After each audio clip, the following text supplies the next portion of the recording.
It's a pleasure to be with you. The title of this talk is Foodborne Trematodiases and Global Health. There are no disclosures for this presentation. Objectives include review the concept of DALYs as it relates to foodborne tissue trematodiases, review the life cycles of key liver, lung, and intestinal trematodes, discuss the clinical manifestations, diagnosis, and treatment of foodborne trematodiases, and review community and personal control measures for foodborne tissue trematodiases. This table presents the global burden of major parasitic diseases. The global burden order is determined by their DALYs impact in millions. This session will focus on foodborne trematodiases with a disability-adjusted life year or daily impact of 3.6 million. Foodborne trematodiases is estimated to cause 16 million new cases and result in 7,000 deaths per year. Let's take a few minutes to review the concept of DALYs. The disability-adjusted life year, or DALY, was first used in 1993 in the World Development Report of the World Bank. A detailed discussion of how DALYs are calculated is beyond the scope of this session. A DALY is a health gap measure. DALY is a measure of overall disease burden expressed as the cumulative number of years lost due to ill health, disability, or early death. The formula for DALY equals YLD, or years lived with disability, plus YLL, or years of life lost. The DALY relies on an acceptance that the most appropriate measure of the effects of chronic illness is time, both time lost due to premature death and time spent disabled by disease. The sum of these DALYs across the population, or the burden of disease, can be thought of as a measurement of the gap between current health status and an ideal health situation where the entire population lives to an advanced age free of disease and disability. Let's briefly discuss the difference between infection and infestation. Both relate to organisms that cause disease. Generally, the word infection should be used for viral, fungal, and bacterial diseases, where infestation should be used for diseases caused by higher orders of creatures like parasites, including protozoa, nematodes, cestodes, platyhelminths, etc. Ectoparasites, including fleas, lice, mites, bedbugs, etc., and mammalian and insect pests in buildings and other environments, including roaches and rodents, etc. Trematoda is a class within the phylum Platyhelminths, or flatworms, also called flukes, and include 18,000 to 24,000 species. Flukes are internal parasites that attach to tissue surfaces by either hooks or suckers. Most trematodes have a complex life cycle with at least two hosts. The primary host, where the flukes sexually reproduce, is a vertebrate. The intermediate host, in which asexual reproduction occurs, is usually a snail. There are two types of flukes that cause human disease: foodborne or tissue flukes and bloodborne flukes called schistosoma. This is a picture of a schistosoma male and female, with the female resting in a groove of the male body. Notice the mouth sucker, on the male organism. This is a table of common human foodborne tissue flukes. They can be divided into those that primarily infect the liver, the intestine, or lung. Those that impact the liver include Fasciola hepatica and gigantica, Clonorchis sinensis, Opisthrochis felinius and viverini, and Dicrocelium dendriticum and hospice. Intestinal foodborne flukes include Fasciolopsis buski, Heterophyes, and Echinostoma.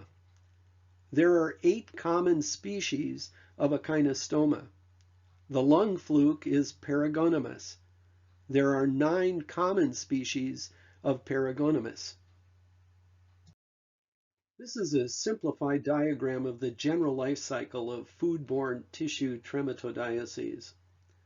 Eggs are excreted in the environment from a primary vertebrate host and enter a water source. In the water, the eggs develop into miracidium. The miracidium hatch and swim to find an appropriate snail host. The exception to this is Dicrocelium that infests land versus water snails. The miracidium penetrate the snail and settle near the site of penetration and begin the asexual cycle of reproduction. The miracidium then develop into sporocysts that produce daughter sporocysts. These daughter sporocysts produce more daughter sporocysts. This sporocyst replication cycle continues many times, progressively increasing the number of sporocysts within the snail. For schistosoma blood flukes, these sporocysts can transform directly into cercaria that cause infestations for the primary host like humans.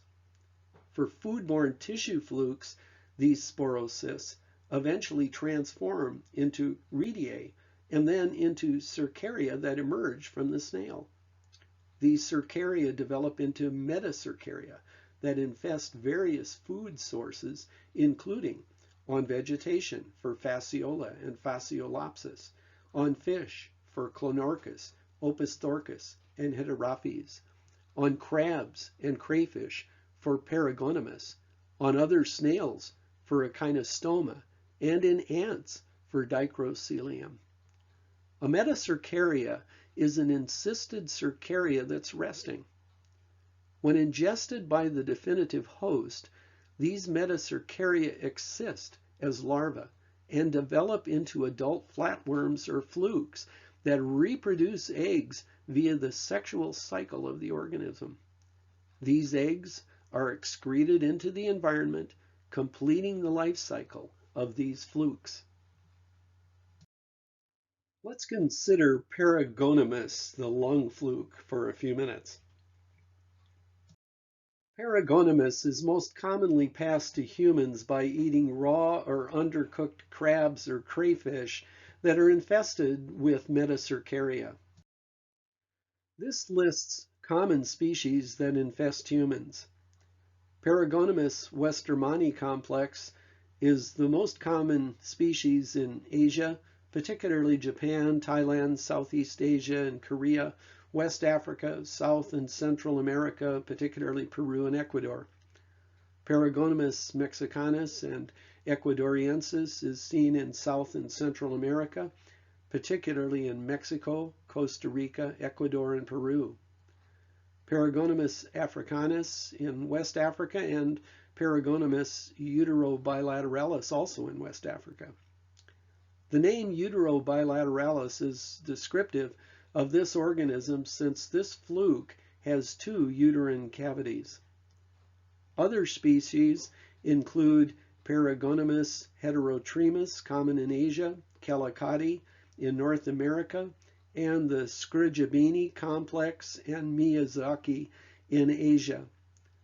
Paragonimus scrigibini and Miyazaki rarely mature to adult worms in humans, but can cause extrapulmonary Paragonimiasis caused by larval stages of the parasite.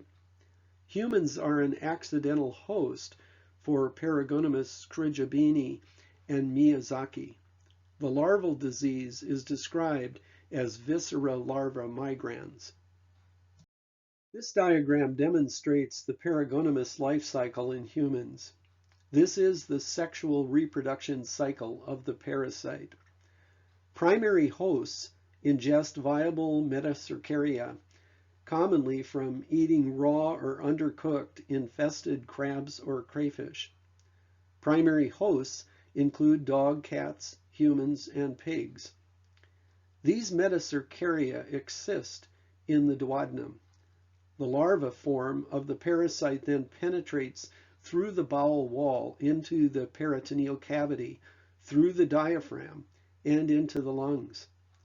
Occasionally, they can metastasize to other organs, including the brain.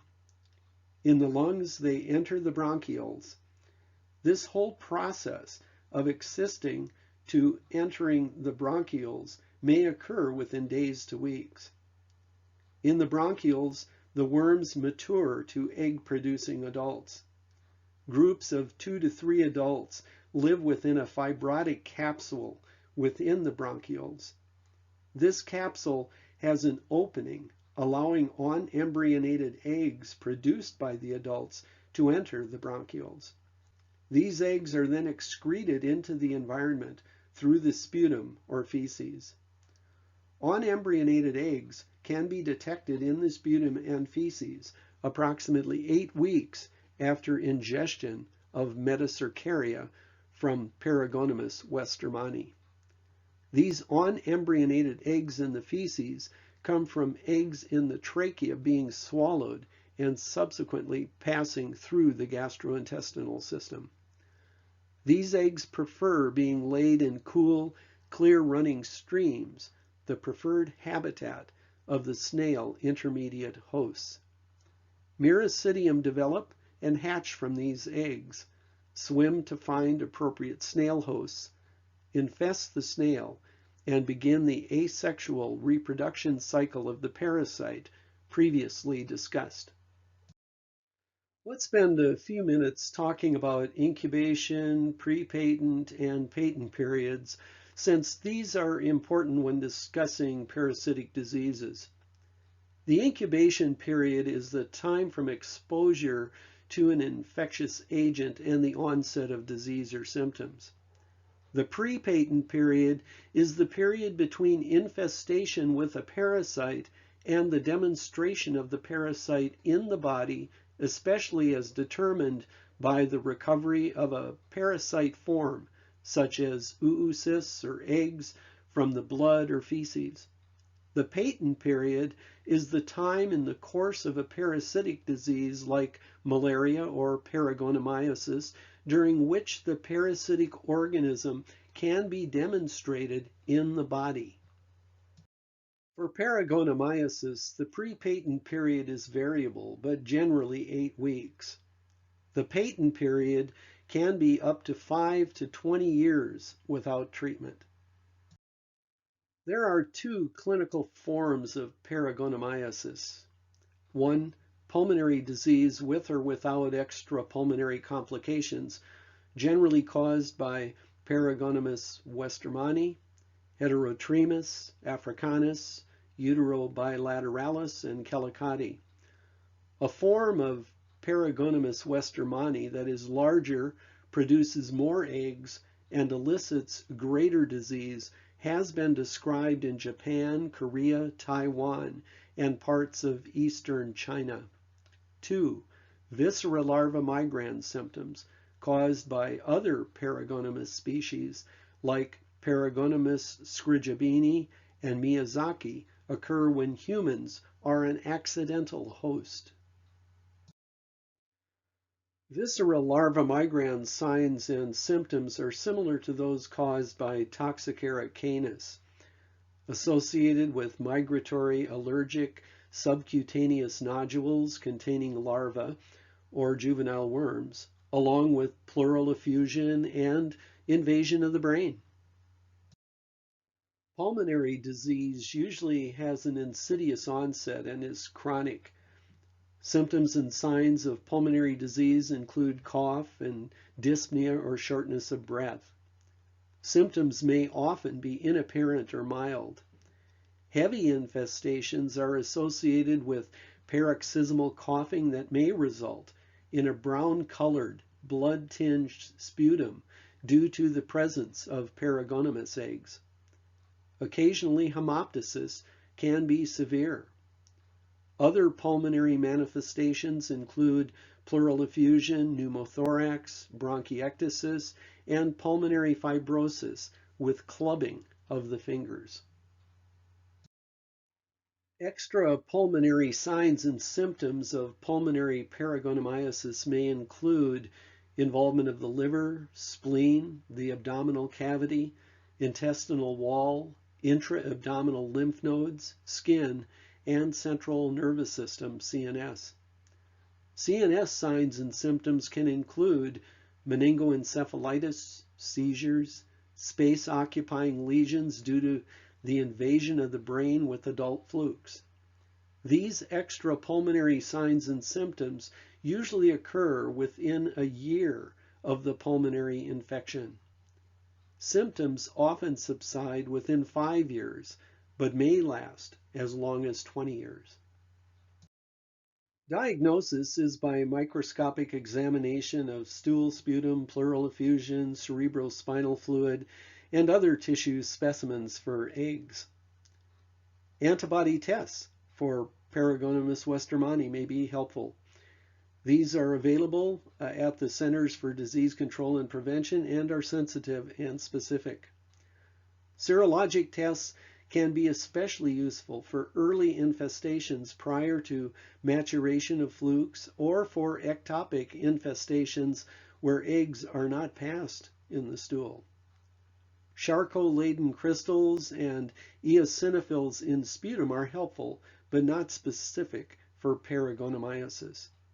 Charcot-laden crystals are formed from the breakdown of eosinophils and may be seen in the stool or sputum of patients with parasitic diseases like Paragonimiasis or in people who have allergic diseases such as asthma. Chest X-ray is helpful, but often mimics tuberculosis.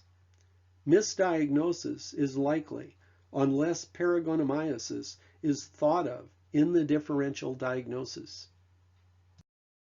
Dosing and adverse reaction details are complex and beyond the scope of this session. For more dosing information, refer to references listed on this slide. The Red Book report of the Committee on Infectious Diseases, American Academy of Pediatrics, and the CDC Paragonimiasis treatment guidelines. Treatment is generally with praziquantel as a 2-day course for pulmonary and extrapulmonary Paragonimiasis that results in a high cure rate. An alternative antiparasitic medication is triclobendazole. Triclobendazole is often used if a person has had a previous allergic reaction to praziquantel. Triclobendazole is not commercially available in the United States, but can be obtained from the CDC under an investigational drug protocol. For central nervous system Paragonimiasis, a short course of steroids may be beneficial along with praziquantel to reduce the inflammatory response associated with dying flukes. There are no adequate and well-controlled studies in pregnant women. However, the available evidence suggests no difference in adverse birth outcomes in children of women who were accidentally treated with praziquantel during mass prevention campaigns compared with those who were not. In mass prevention campaigns for which the World Health Organization, WHO, has determined that the benefit of treatment outweighs the risk, WHO encourages the use of praziquantel in any stage of pregnancy. For individuals in clinical settings, the risk of treatment in pregnant women who are known to have an infection needs to be balanced with the risk of disease progression in the absence of treatment. Paragonimiasis control measures include educate the population at risk on the life cycle and transmission of these parasites, early identification and treatment of symptomatic individuals. Cook crabs and crayfish until the meat is opaque. Cook pork to 160 degrees Fahrenheit, 71 degrees centigrade, since pigs can harbor Paragoniumus westermanni larvae. Dispose of sputum and feces in a sanitary manner, and control snails with molluscicides where feasible. Control of animal reservoirs is not feasible. Let's now consider intestinal flukes by considering Fasciolopsis buski and Heterophyes. Fasciolopsis is commonly contracted by humans eating water vegetables like water chestnuts and water caltrop that have live metacercaria attached. Heterophyes comes from eating undercooked or raw fish infested with metacercaria. Heterophyes causes a disease called Heterophyiasis. Heterophyes is found in the Middle East, West Europe, and Africa, and infests cats, dogs, humans, and birds. Heterophyes' lifespan is generally up to 6 months. Fasciolopsis buski causes Fasciolopsiasis and is prevalent in southern and eastern Asia. Fasciolopsis infests pigs and humans. Fasciolopsis buski is primarily a zoonotic infestation agent. The lifespan of Fasciolopsis buski is approximately 1 year. This diagram demonstrates the Heterophyes and Fasciolopsis sexual life cycle in humans. Primary hosts ingest viable metacercaria commonly from eating infested water chestnuts or caltrop for Fasciolopsis buski and undercooked or raw fish for Heterophyes. Primary hosts include for Fasciolopsis pigs and humans, and for Heterophyes cats, dogs, humans, and birds. These metacercaria exist in the duodenum. The larva form of the parasite then attaches to the small bowel wall and matures to adult flukes that produce eggs that are released into the bowel lumen and excreted in the feces. Occasionally, these eggs enter the blood and metastasize to other parts of the body. Heterophyes releases embryonated eggs that contain fully developed miracidium, where Fasciolopsis releases unembryonated eggs that become embryonated eggs in environmental water. Miracidium hatch from these eggs, swim to find appropriate snail hosts, infect the snail, and begin the asexual reproduction cycle of the parasite previously discussed. Mild infestations of Heterophyes and Fasciolopsis may be asymptomatic. Each worm causes a mild inflammatory reaction at its site of contact with the intestine.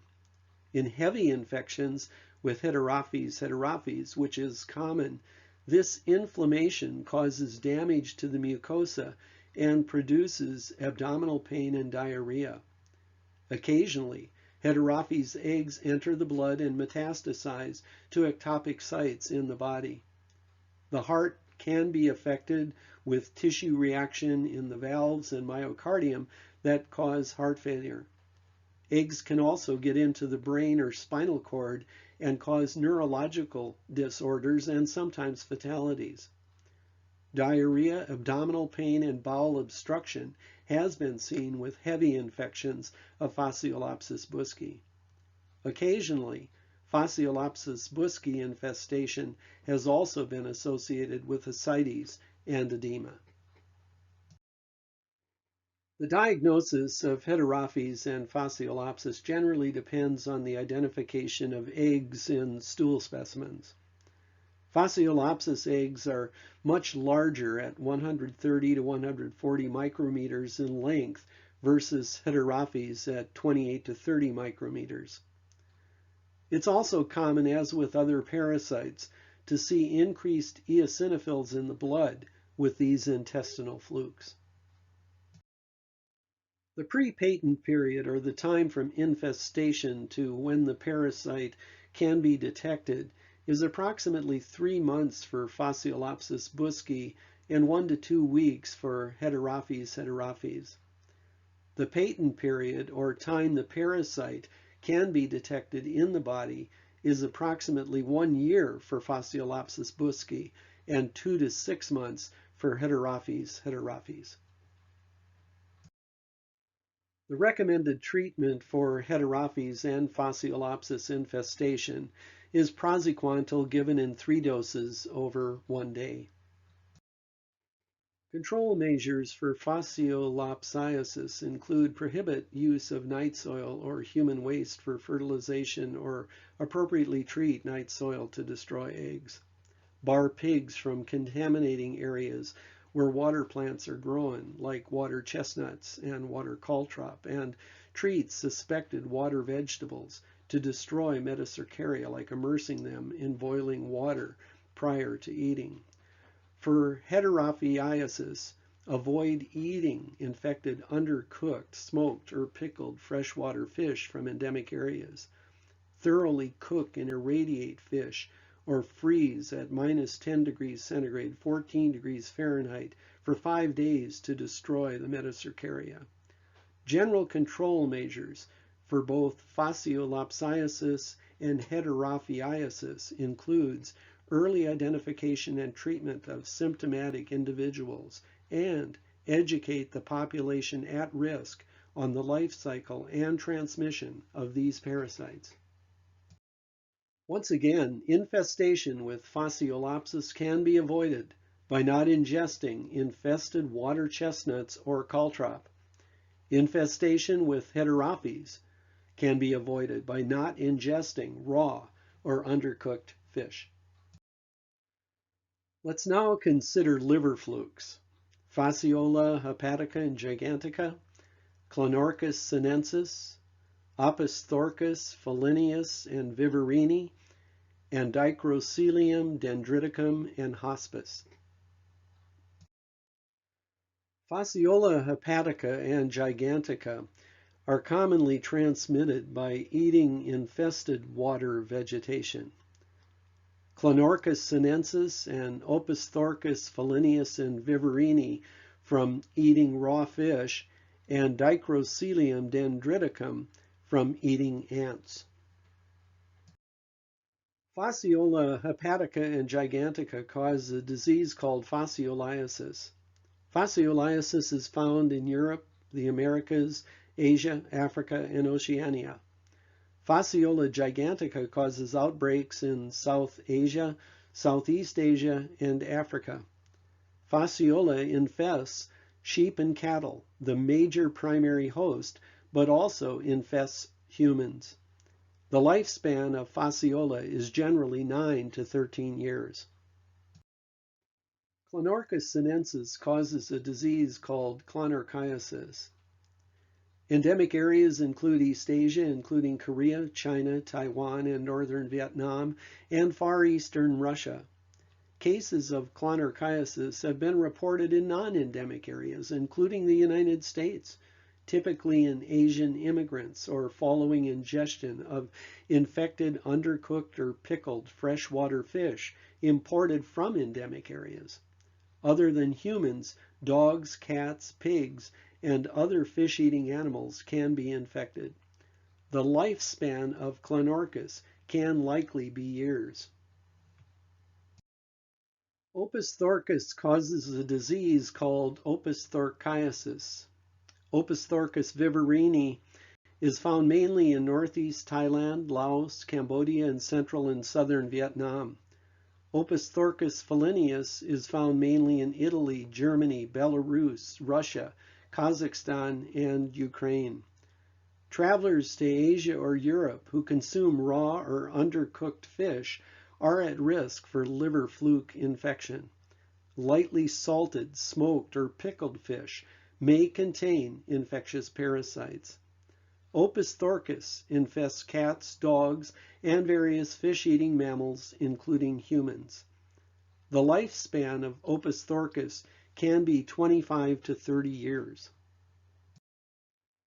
Dicrocilium causes a disease called Dicrociliasis. Dicrocilium dendriticum is present in definitive hosts throughout Europe, Asia, and North Africa, and can be found sporadically in North America. Most clinical cases have occurred in North Africa and the Middle East. Dicrocilium hospice is endemic in sub-Saharan West Africa, with cases documented in Ghana, Senegal, Sierra Leone, and Mali.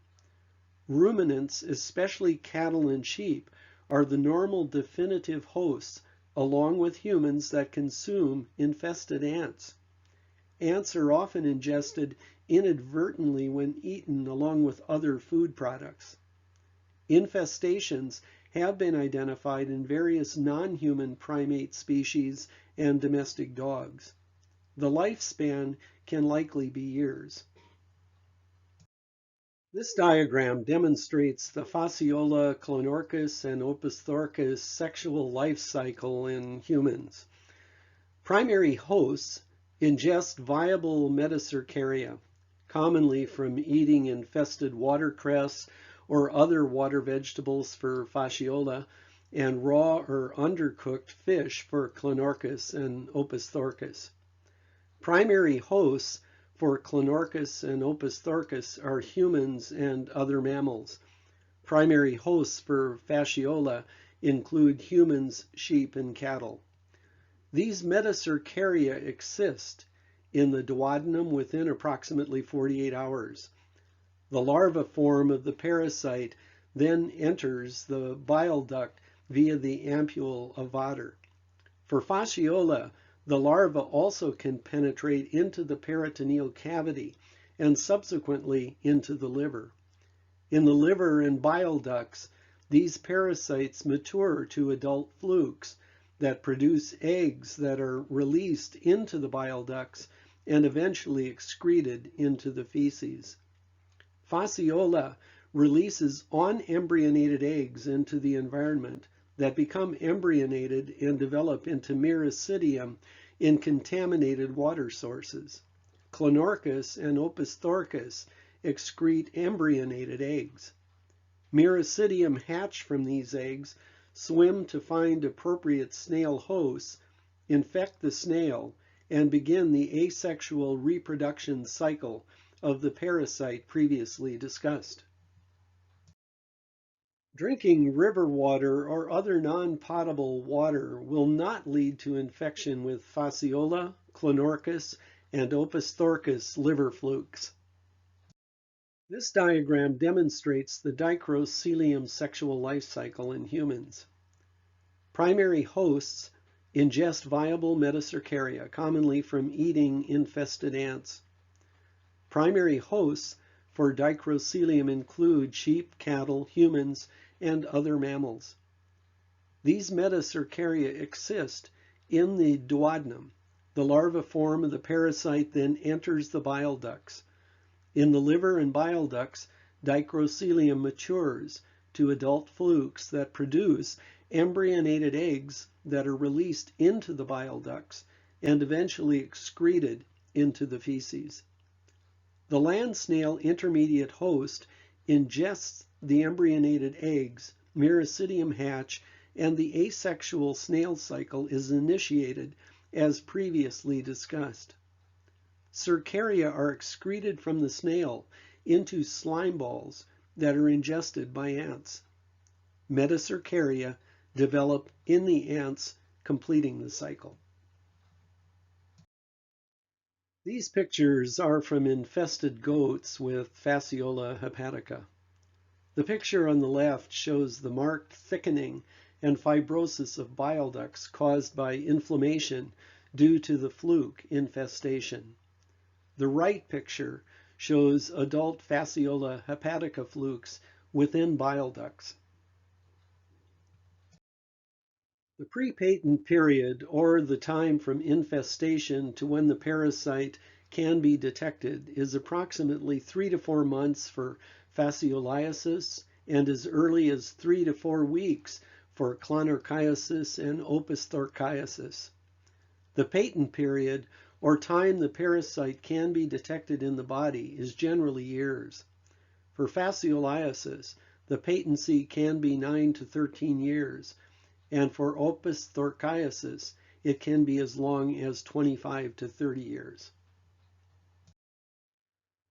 Flukes do not multiply in definitive hosts, so symptoms are directly related to the intensity of the infestation, which correlates to the degree of exposure to metacercaria. Only a small proportion of infested humans develop symptoms. Systemic symptoms include headache, dizziness, and urticaria or hives. Fever is commonly the first symptom, with temperatures of 40 to 42 degrees centigrade or 104 to 108 degrees Fahrenheit. Gastrointestinal symptoms include right upper quadrant abdominal pain, hepatosplenomegaly or enlarged liver and spleen, ascites, jaundice, and pancreatitis. Inflammation of the gallbladder or cholecystitis and cholelithiasis or gallstones is often encountered. There is evidence that liver flukes increase the risk of biliary cancers. Other signs and symptoms include anemia, secondary bacterial infections like liver abscess, and malnutrition. Human fasciolopsis is usually recognized as an infection of the bile ducts and liver, with signs and symptoms we just covered. But infestation of other parts of the body can occur, including blood vessels, subcutaneous tissues, brain, and the eye or orbit. Respiratory symptoms, though very rare with fasciolopsis, can include cough, dyspnea, chest pain, and hemoptysis, or coughing up blood. In fasciolopsis, signs and symptoms often occur in two phases, acute and chronic. The early or acute phase is the result of the parasite larva migrating from the intestines to and through the liver, and occasionally their migration to ectopic sites. The acute phase may present with nausea, vomiting, abdominal pain and tenderness, fever, rash, and respiratory symptoms. During the chronic phase, when adult flukes have settled into the bile ducts, clinical symptoms reflect inflammation and obstruction of the bile ducts, which can be intermittent. To diagnose liver flukes requires a high index of suspicion because the clinical manifestations are nonspecific and the parasitologic tools are suboptimal. The most widely used diagnostic approach is direct detection of liver fluke eggs by light microscopic examination of stool or of duodenal or biliary aspirates during the patent period. More than one stool specimen may need to be examined to find the parasite, especially in people with light infections. Various types of immunodiagnostic tests for liver flukes have been developed. In general, serologic testing can be useful in the following situations: during the pre-patent phase of infestation, before the onset of egg production; during the patent phase, in cases with low level or sporadic production of eggs, and in cases of ectopic infection of fasciolopsis, in which eggs are not found in stool. Other types of testing can provide supportive evidence, such as blood eosinophilia. Abdominal imaging can be helpful, including ultrasonography, computerized axial tomography CAT scan, magnetic resonance imaging MRI scan, and endoscopic retrograde cholangiopancreatography ERCP. Histopathologic examination of a biopsy specimen of liver or other pertinent tissues may also be helpful in diagnosing liver fluke infestations.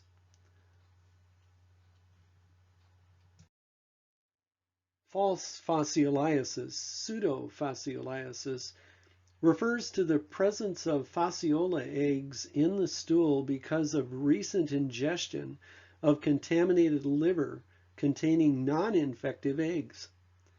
The potential for misdiagnosis can be avoided by having the patient follow a liver-free diet for several days before repeating stool examinations.